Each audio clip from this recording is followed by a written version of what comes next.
Sa isang vlog, tinalakay ang mga plano at paghahanda para sa nalalapit na kaarawan at debut celebration ni Beyoncé.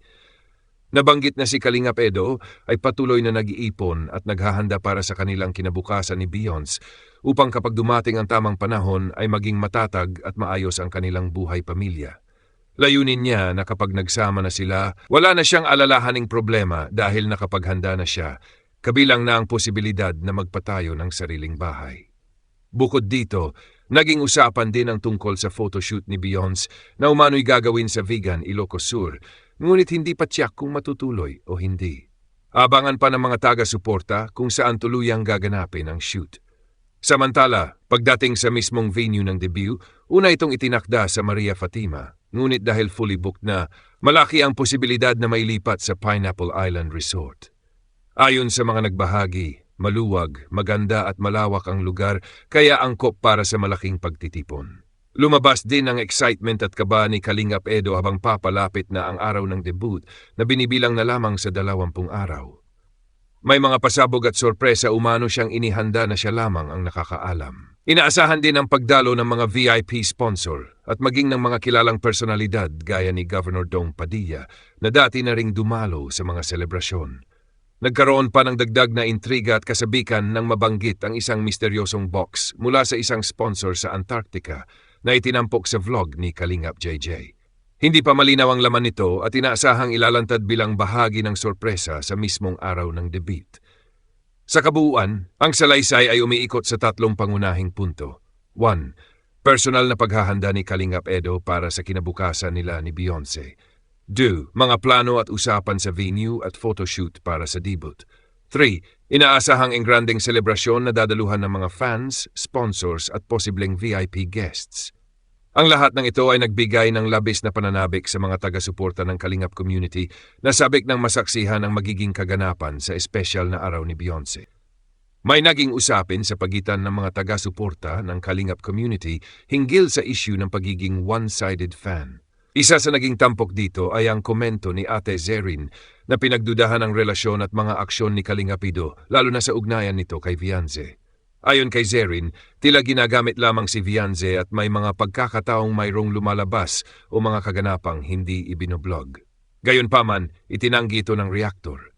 Ipinaliwanag niya maayos ang relasyon ni Kalingap Edo sa kanyang mga benepisyaryo at walang nakikitang problema rito. Aniya, mali ang mga negatibong hinala ni Zerin at ito'y bunga ng pagiging mapagduda at masyadong nakikinig sa ibang vlogger gaya ni Joanna na nag-udyok umano ng maling interpretasyon. Itinuro din ng reaktor na kung totoong ginagamit lamang ni Kalingap Edo si Beyoncé, dapat ay pinapakita niya ito sa kanyang mga vlog at live streams, lalo na noong may pagkakataong pwede niya itong gawin. Ngunit sa halip, mas pinili ni Kalingap Edo na irespeto sikreto si Kalingap Rab at hayaang sa channel nito lumabas ang mga update tungkol sa kanilang love story. Isang patunay na binanggit ay nung ipinakita ni Kalingap Edo ang isang kinis sa dulo ng kanyang live na kalaunan ay nakilalang si Beyoncé dahil sa suot nitong hoodie. Para sa mga solid fans, malinaw ang katapatan at suporta ni Kalingap Edo kay Beyoncé. Idinagdag pa ng reaktor na kung may ibang nilalabas si Kalingap Edo, hindi na sana ito maglalaan ng effort sa paghahatid sundo, pagbibigay ng pagkain at gamot at pangangalaga kay Beyoncé. Binigyang diin din na loyal si Kalingap Edo kay Beyoncé at ang mga benepisyaryo ay tinatrato lamang niya bilang kapatid at kasama sa misyon ng pagtulong. Ang pagiging malapit niya sa kanila ay natural lamang, lalo't sila ay kanyang tinutulungan sa pag-aaral at pang-araw-araw. Sa huli, pinaalalahanan ng reaktor ang mga tagapanood na huwag agad maniwala sa mga haka-haka o negatibong pananaw na walang matibay na ebidensya. Matapos proyekto ng pabay para kay Nanay Rosa, nakatakdang ipagpatuloy ng grupo ng Kalingap ang sunod na pabahay na siya namang para kay Early at sa kanyang pamilya. Ang mga sponsor ay nag-request na mailipat ang titulo ng lupa sa pangalan ni Early upang masigurado na sila talaga ang makikinabang sa tulong at hindi ito maagaw o mapunta sa iba sa hinaharap. Pinuntahan at inayos ni na Kuya Lito at Kumambrex ang dokumentasyon ng lupa ayon sa hiling ng sponsor. Layunin nitong masigurado na nakapangalan kay Early ang lupa bago simula ng bahay. Naposte na ang lote at ipinakita ang plano ng bahay. Ang disenyo ay inaasahang aabot ng halos 500,000, ngunit limitado lamang sa 300,000 ang pondo. Dahil dito, nagkaroon ng adjustment sa plano. Imbis na 3 kwarto gaya ng unang gusto, baka 2 kwarto lamang ang may sakatuparan. Ipinahayag ng pamilya ni Early ang kanilang matinding pasasalamat at emosyon. Hindi nila inaasahan na darating sa kanila ang ganitong uri ng biyaya. Mula sa dating simpleng pangarap na magkaroon ng ligtas na matitirhan, ngayon ay magkakaroon sila ng sarili nilang bahay na maayos at maganda. Sa gitna ng kanilang tuwa, hindi nila maitago ang pagluha at pagtanong sa sarili kung totoo nga ba ang kanilang nararanasan. Bilang tugon, ipinangako ni Kalingap Edo, Kuya Lito, at ng mga sponsor na may pagpapatuloy hindi lamang ang bahay ni Early, kundi pati ang iba pang pamilya tulad ni Jeneline at Tinay, kahit pa sa pamamagitan lamang ng pag-repair ng kanilang tirahan.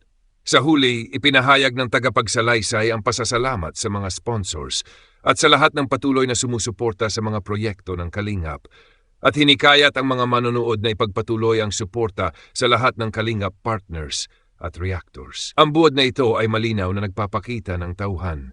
Early, pamilya, Kuya Lito, Kumamrek, sponsors, Kalingap community, tagpuan, lupa at pabahay project site, pangyayari pag-asikaso ng lupa, pagpaplano at pag-estimate ng bahay, damdamin, pasasalamat, tuwa, hindi makapaniwala, at bunga.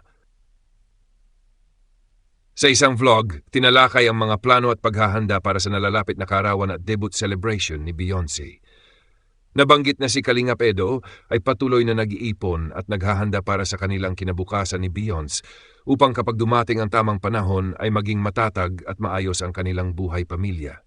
Layunin niya na kapag nagsama na sila, wala na siyang alalahaning problema dahil nakapaghanda na siya, kabilang na ang posibilidad na magpatayo ng sariling bahay.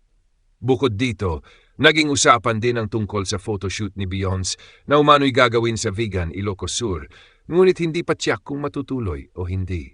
Abangan pa ng mga taga-suporta kung saan tuluyang gaganapin ang shoot. Samantala, pagdating sa mismong venue ng debut, una itong itinakda sa Maria Fatima, ngunit dahil fully booked na, malaki ang posibilidad na mailipat sa Pineapple Island Resort. Ayon sa mga nagbahagi, maluwag, maganda at malawak ang lugar kaya angkop para sa malaking pagtitipon. Lumabas din ang excitement at kaba ni Kalingap Edo habang papalapit na ang araw ng debut na binibilang na lamang sa 20 araw. May mga pasabog at sorpresa umano siyang inihanda na siya lamang ang nakakaalam. Inaasahan din ang pagdalo ng mga VIP sponsor at maging ng mga kilalang personalidad gaya ni Governor Dong Padilla na dati na ring dumalo sa mga selebrasyon. Nagkaroon pa ng dagdag na intriga at kasabikan nang mabanggit ang isang misteryosong box mula sa isang sponsor sa Antarctica na itinampok sa vlog ni Kalingap JJ. Hindi pa malinaw ang laman nito at inaasahang ilalantad bilang bahagi ng sorpresa sa mismong araw ng debut. Sa kabuuan, ang salaysay ay umiikot sa 3 pangunahing punto. 1. Personal na paghahanda ni Kalingap Edo para sa kinabukasan nila ni Beyonce. 2. Mga plano at usapan sa venue at photoshoot para sa debut. 3. Inaasahang engranding selebrasyon na dadaluhan ng mga fans, sponsors at posibleng VIP guests.